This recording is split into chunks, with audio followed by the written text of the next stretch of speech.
Hey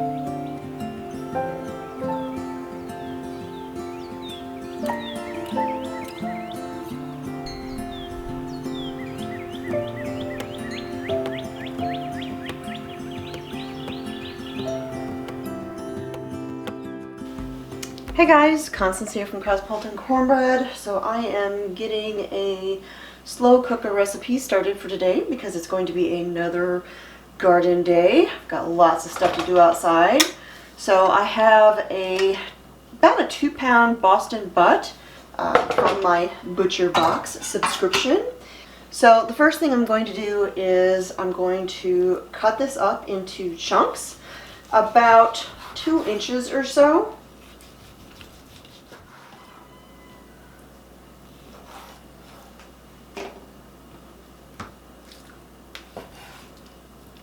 You can see I've got my cubed Boston butt in there. I've got a little mixing bowl here, and I'm going to pour in a 1/2 cup of maple syrup. Which reminds me, I didn't even tell you what I'm making. I am doing a maple chipotle pork recipe. So now I'm going to add in a teaspoon of onion powder.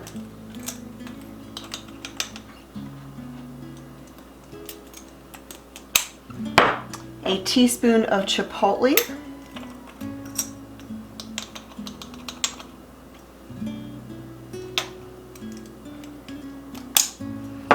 a teaspoon of garlic powder,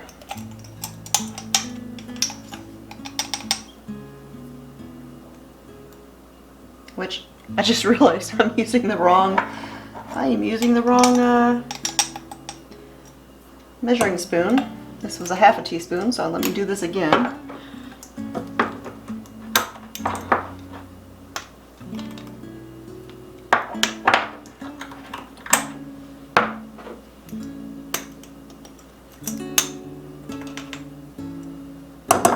Alright. Okay. 1/2 teaspoon of salt. About a 1/2 teaspoon of black pepper,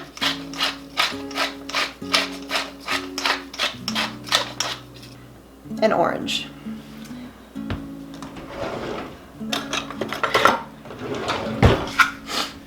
First, I am going to zest it.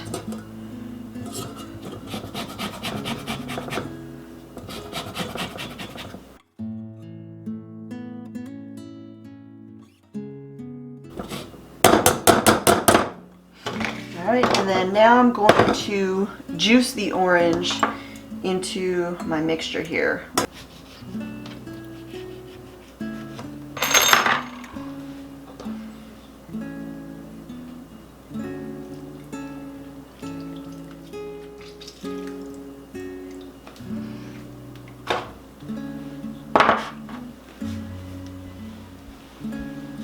Okay, so now I'm just going to whisk all of these together.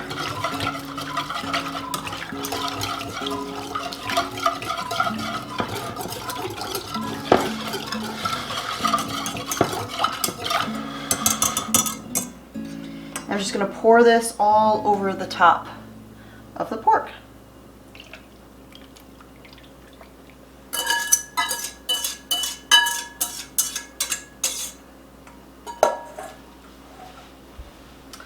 And then I'm just going to put my lid on and cook this on low for 6 to 8 hours, basically all day long.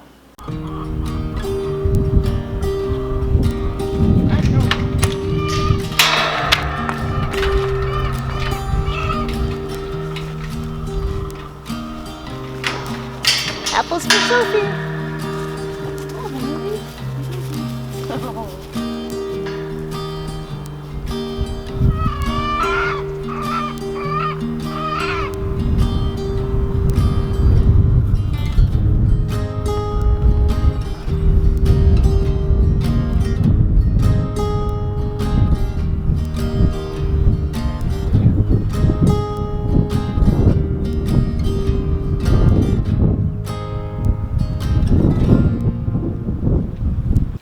Alright, you guys, so I'm getting ready to go outside and do some planting. I've got some peas and spinach and things that I need to get the seeds in the soil.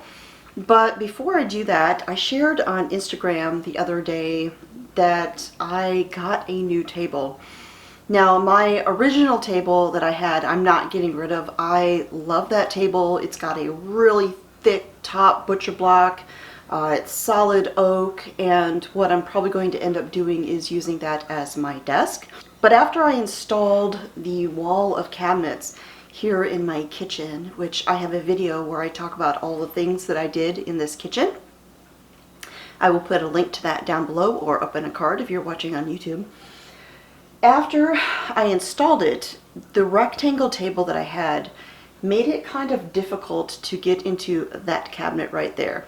Now the one on the bottom, I only store things in there that I don't use very often since it's behind a table. But that cabinet there I do actually go into from time to time. And I felt like with the rectangle table, it just made it really difficult to get in there. So I got to thinking, I felt like a round table might make it a little bit easier, because while it's still going to be in front of that cabinet, I can kind of shimmy around the sides and get in there a little more easily.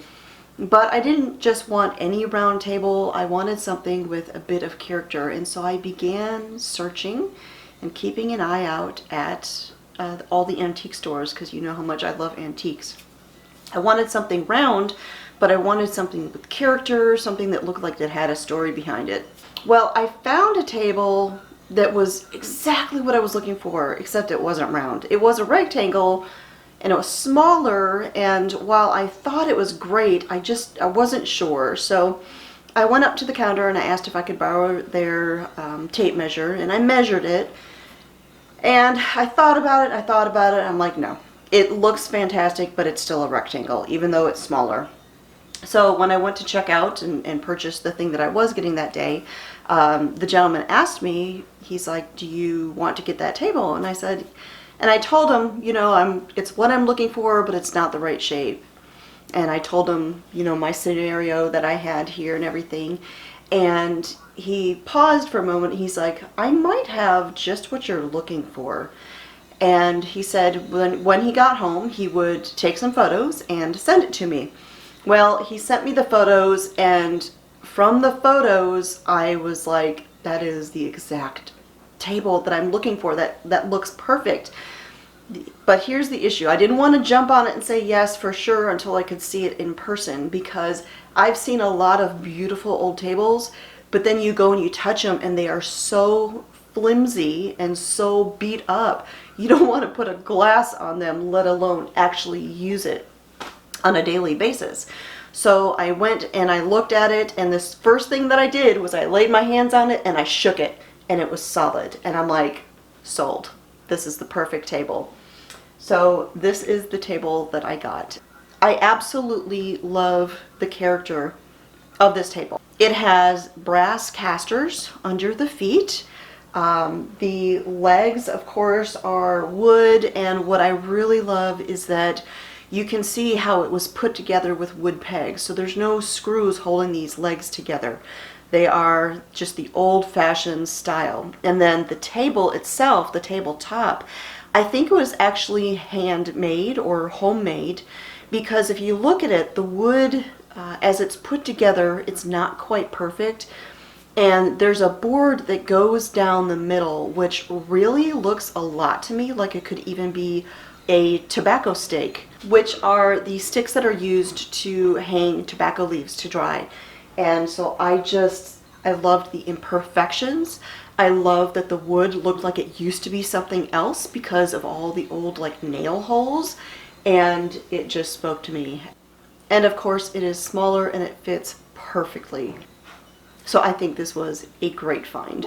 All right, so now I'm going to head out, pin my hair up because it's really windy outside today, and get to work in the garden.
Hey guys, Constance here. So as you can see, it is now the next day, and I forgot to share the recipe that I made last night, or that I made yesterday in the slow cooker. That chipotle maple pork. It was amazing. Oh my word. It was so good. It is a recipe that, as you saw, was super simple. And I'm sure I will make it again. But besides pork, you could also make that with like a turkey breast, some chicken, like some bone-in chicken, chicken thighs or whole chicken breast. That would be pretty awesome. But it was really, really good. But like I said, I forgot to take photos. So I'll do that the next time I make it. There's not going to be a blog post with that recipe.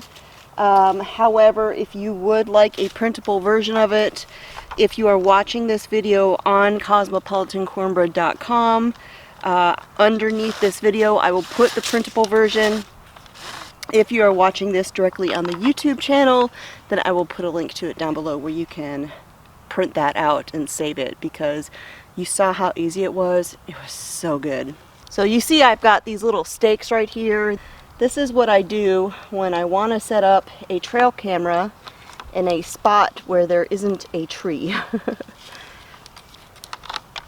It can be a little tricky at times, and I've really got the wrong kind here, but I'll make it work. So I'm swapping out my cameras. This camera here is one of my brand new ones that I just got, and it works really, really well. And it does video, which will be very handy when I'm wanting to share stuff with all of you guys. Now,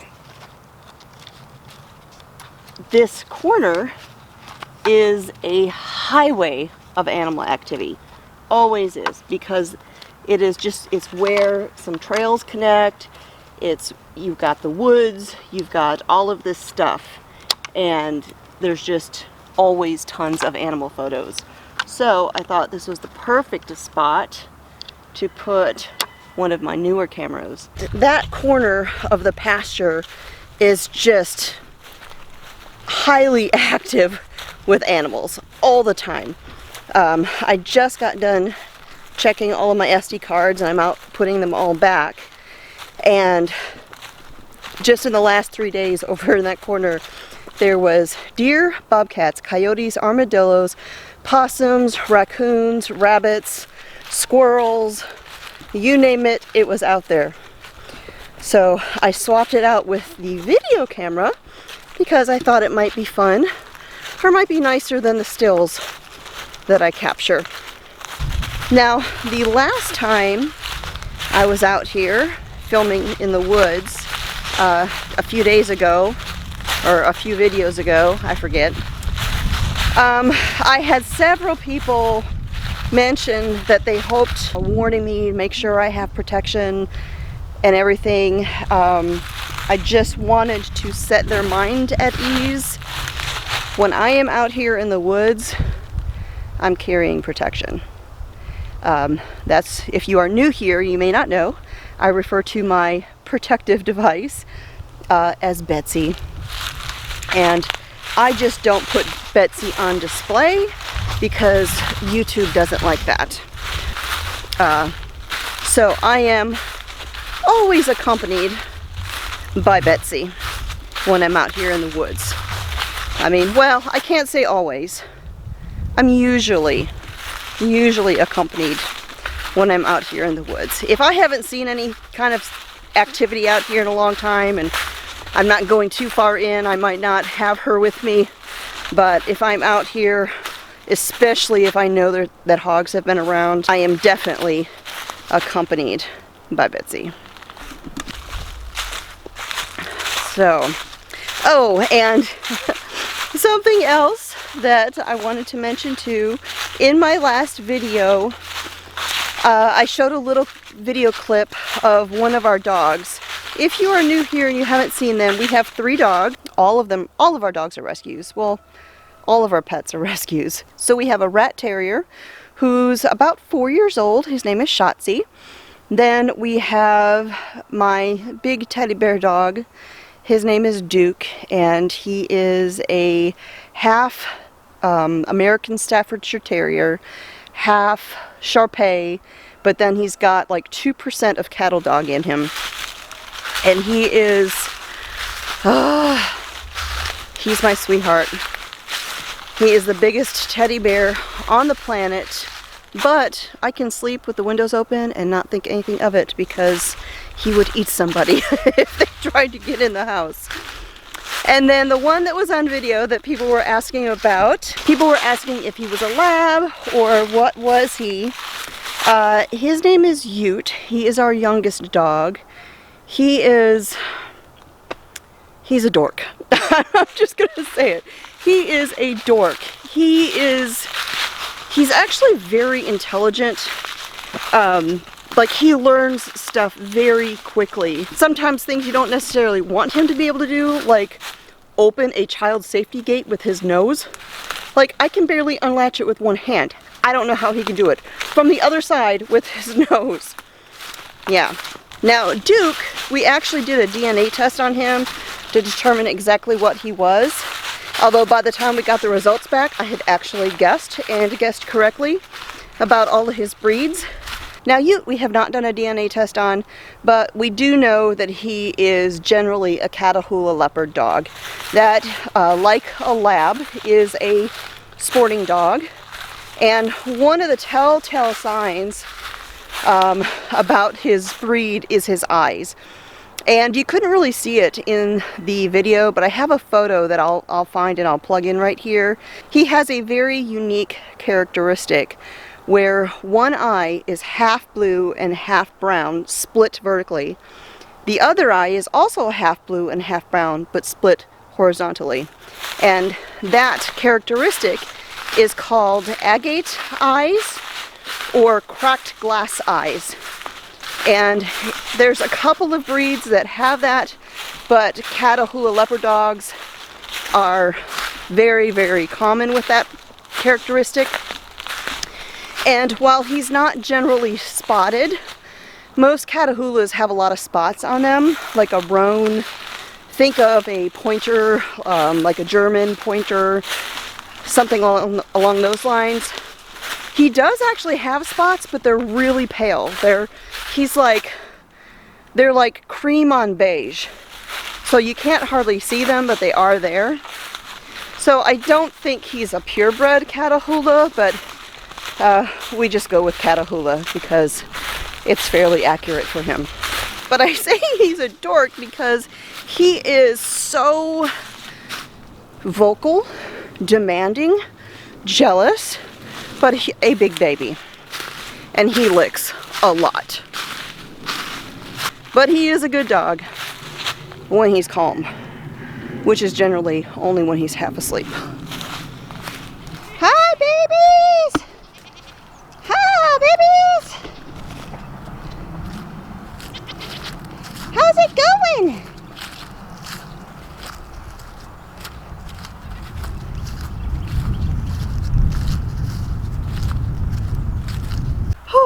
Alright, you guys, so it has been another day of getting stuff done around here. I've been planting bulbs. I've been attempting to divide bulbs. These irises are a mess. They're a jungle. It's like pure iris bulb all through there. So I'm trying to separate those out a little bit so maybe they'll bloom this year. And right now we are about to go do evening chores, which means treat time for the goats and the donkey. But got a lot more done today. Tomorrow the agenda is to pot up all of those herb seedlings that I have started because I haven't gotten a chance to do it yet this week. So that is my #1 priority for tomorrow. Then I'm going to do a little bit of baking. I'm going to bake some muffins. Don't know what kind yet, but some muffins. And just do a general tidy up around the house.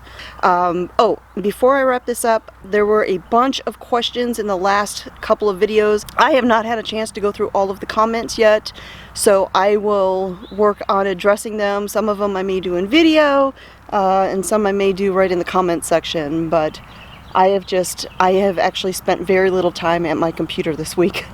So, oh, and let's not even talk about my email inbox. I don't even want to talk about how many emails I have in there. I have not done a full email clean out in a couple of weeks. So if you've been waiting on an email from me, I'm sorry. Alright, so that is it for today. I'm going to do a little goat brushing while I'm out there too. Thanks for hanging out with me today. I will talk to y'all next time.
Hi, baby.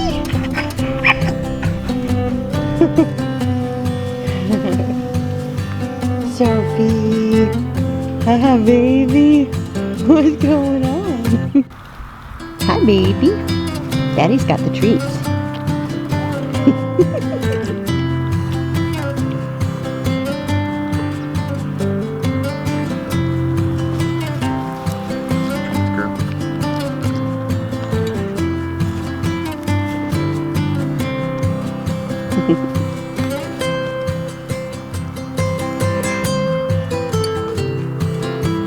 She's like, I don't know about that thing.